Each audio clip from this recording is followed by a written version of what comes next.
പ്രിയരെ നമസ്കാരം. ഞങ്ങളൊരു മുല്ലത്തോട്ടം ഉണ്ടാക്കാനുള്ള ഒരു പരിപാടിയിലാണ്. അപ്പോൾ അതിന് വേണ്ടുന്ന മുല്ലത്തൈകളാണ്. 200ഓളം മുല്ലത്തൈകളുണ്ട്.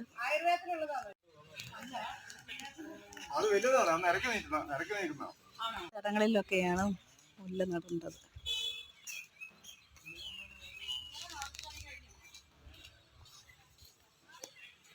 ഇത് നട്ട് കഴിഞ്ഞിട്ട് നിങ്ങൾക്കടുത്ത് ഞാൻ വീഡിയോ കാണിച്ചു തരാം. നടാനുള്ള മിക്സ് റെഡിയാക്കിയിരിക്കുകയാണ്. ഇത്ര ഏരിയയിലാണ് ഞങ്ങളുടെ മുല്ലത്തോട്ടം റെഡിയാകാനുള്ളത്. മുല്ലത്തൈകളൊക്കെ നമ്മൾ നട്ട് എല്ലായിടത്തും 200ഓളം മുല്ലത്തൈകൾ നട്ടിട്ടുണ്ട്. ഒന്നുപോലും പോയിട്ടൊന്നുമില്ല. ഇപ്പോൾ 2 ആഴ്ച കഴിഞ്ഞ് എല്ലാം നല്ല രീതിയിലെല്ലാം പിടിച്ചു വന്നിട്ടുണ്ട്.